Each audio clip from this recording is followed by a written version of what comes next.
दोस्तों, आप सब अपना भविष्य तो नहीं बदल सकते, लेकिन आप अपनी आदतें जरूर बदल सकते हैं और फिर यही आदतें आपका भविष्य बदल देंगी। सपने वो नहीं होते जो हम नींद में देखते हैं, बल्कि सपने तो वो होते हैं जो हमें नींद ही नहीं आने देते। जब हम सोते हैं तो हमारा शरीर एक मृतिक शरीर के समान होता है और जब हम उठते हैं तो हमारा एक नया जन्म होता है। इस नए जन्म के साथ ही हमें अपने जीवन की शुरुआत करनी चाहिए। अपने दिन को, अपने जीवन को एक नई दिशा देनी चाहिए। दिन के 24 घंटे में सबसे ज्यादा खूबसूरत और सबसे ज्यादा ऊर्जावान सुबह का समय होता है और इस सुबह के समय में आप जिन आदतों को अपने जीवन में अपनाओगे, वो आदतें ना केवल आपके दिन को बल्कि आपकी पूरी जिंदगी को प्रभावित करेंगी। आपकी सफलता और असफलता में सुबह की आदतों का बहुत बड़ा योगदान होता है। इसलिए आज मैं आपको सुबह की 5 ऐसी आदतें बताऊंगा जिसको अगर आपने अपने जीवन में अपना लिया तो आप अपने आज और आने वाले पूरे जीवन को आसानी से बदल सकते हो और इस दुनिया में सब कुछ हासिल कर सकते हो। आपकी आज की आदतें ही आपके भविष्य का निर्माण करती है। तो आइए उन आदतों को समझते हैं इस छोटी सी कहानी के माध्यम से। एक बार की बात है, महात्मा गौतम बुद्ध अपने सभी शिष्यों को आश्रम में उपदेश दे रहे थे।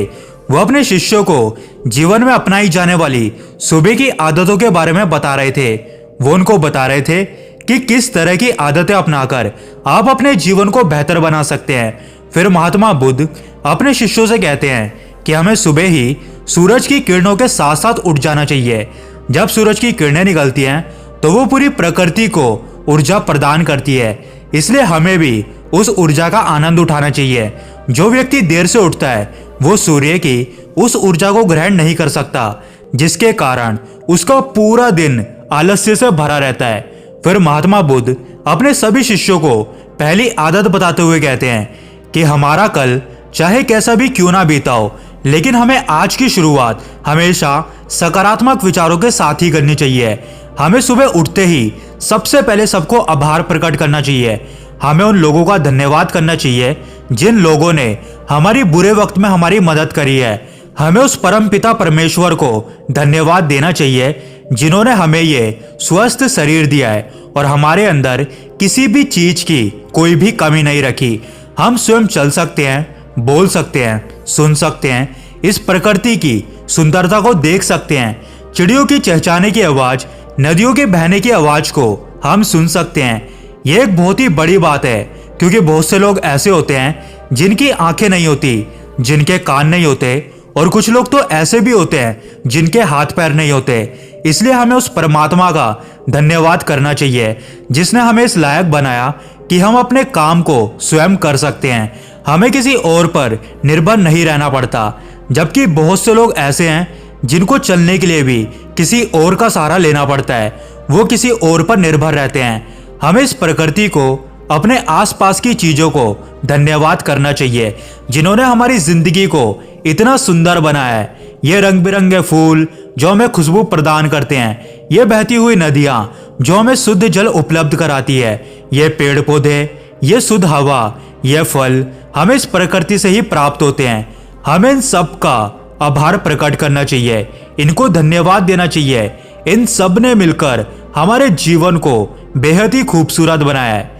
इसके बाद महात्मा बुद्ध अपने शिष्यों को सुबह की दूसरी आदत बताते हैं कि आभार प्रकट करने के बाद हमें ध्यान करना चाहिए। हमारे मन के अंदर तरह तरह के विचार चल रहे होते हैं। विचारों का एक भूचाल सा मचा रहता है। हम नहीं भी चाहते फिर भी हमारे मन में कोई ना कोई विचार आ ही जाता है और इन विचारों के कारण ही हम तनाव महसूस करते हैं। हमें इन विचारों को शांत करना होगा और हम इन विचारों को ध्यान के माध्यम से ही शांत कर सकते हैं। इसके लिए हमें एक शांत जगह पर बैठ जाना है और अपनी आती जाती सांसों पर ध्यान केंद्रित करना है। हमें इस बात का ध्यान रखना है कि हम किस नाक से सांस ले रहे हैं और किस नाक से सांस छोड़ रहे हैं। हमारे शरीर के किस किस अंग में हमारी सांसें टकरा रही है, क्योंकि जब हम अपनी सांसों पर ध्यान लगाते हैं तो हमारा मन एक जगह पर केंद्रित हो जाता है और भटकना बंद कर देता है। और जब हमारा मन एक जगह पर केंद्रित हो जाता है तो हमारे मन को एक नई ऊर्जा प्रदान होती है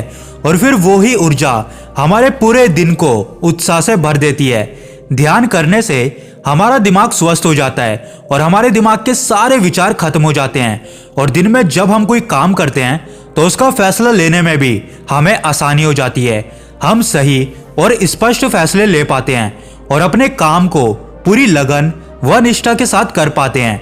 हमारा पूरा दिन तनाव मुक्त रहता है, जिसके कारण हम पूरे दिन भर एक अलग ही खुशी का अनुभव करते हैं। जो भी हमारे फालतू के विचार हैं वो ध्यान करने से दूर हो जाते हैं। इसके बाद महात्मा बुद्ध अपने शिष्यों को तीसरी आदत बताते हैं कि ध्यान करने के बाद हमें व्यायाम करना चाहिए। हमारे शरीर के लिए जितना जरूरी भोजन और पानी है उतना ही जरूरी व्यायाम भी है। व्यायाम करने से हमारा शरीर स्वस्थ व तंदुरुस्त रहता है। हमारे शरीर के सारे अंग सुचारू रूप से काम करते हैं और हमें ऊर्जा प्रदान करते हैं। हमें कार्य करने के लिए शक्ति भी प्रदान करते हैं, जिससे हम अपने कार्य आसानी से पूरे कर लेते हैं और हमें थकान का अनुभव भी नहीं होता। व्यायाम करने से हमारा शरीर स्वस्थ व निरोगी रहता है। हमें किसी भी प्रकार का कोई भी रोग नहीं होता। हमारे पास चाहे कितनी भी धन दौलत हो, कितनी भी सुख सुविधाएं हो, लेकिन अगर हमारा शरीर स्वस्थ नहीं है तो हम किसी भी सुख सुविधा का आनंद नहीं ले पाएंगे। अगर हमारा शरीर किसी वजह से खराब हो जाए तो फिर उसे यह धन दौलत भी सही नहीं कर पाती है। स्वस्थ शरीर ही सुखी जीवन की निशानी है। जितना हम अपने शरीर को कष्ट देंगे उतना ही हमारा शरीर हमें सुख प्रदान करेगा, और जितना हम अपने शरीर को आराम देंगे उतना ही ये हमें कष्ट पहुंचाएगा। इसलिए हमें नियमित रूप से व्यायाम करना जरूरी है।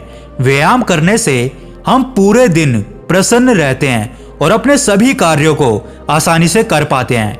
व्यायाम करने से हमें दीर्घ आयु प्राप्त होती है, जिसके कारण हम लंबे समय तक जवान नजर आते हैं। जो लोग व्यायाम नहीं करते वो लोग समय से पहले ही बूढ़े नजर आने लगते हैं। इसके बाद गौतम बुद्ध अपने शिष्यों को सुबह की चौथी आदत बताते हैं कि व्यायाम करने के बाद तुम एक कागज और एक कलम उठा लो और उस कागज में अपनी पूरी दिनचर्या लिखो। अपने उन सभी कार्यों को लिखना है जो आज आप करने वाले हैं, और उन सभी कार्यों का एक समय निर्धारित करना है, जिससे यह होगा कि आप समय रहते अपने सभी कार्यों को पूरा कर पाओगे और आपका कोई भी कार्य बाकी नहीं बचेगा। और एक बात का और ध्यान रखना कि उन कार्यों में एक कार्य ऐसा जरूर लिखना जिसमें आप किसी पशु, किसी जानवर या किसी इंसान की मदद करें, जैसे कि किसी भूखे को खाना खिला दिया, पशु को घास डाल दी या चिड़ियाओं को दाना डाल दिया।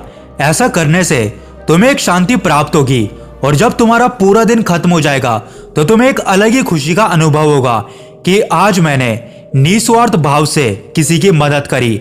आज का दिन मेरा बहुत अच्छा गया क्योंकि आज मैंने अपना कोई भी कार्य अधूरा नहीं छोड़ा। फिर महात्मा बुद्ध अपने शिष्यों को पांचवी आदत बताते हैं कि तुम दिनचर्या को लिखने के बाद कोई प्रेरणादायक ग्रंथ पढ़ो, क्योंकि जब तुम कोई प्रेरणादायक ग्रंथ पढ़ते हो तो उससे तुम्हें प्रेरणा मिलती है, कुछ नया सीखने को मिलता है, और वो सीख तुम्हें अपने जीवन में कहीं ना कहीं काम जरूर आएगी।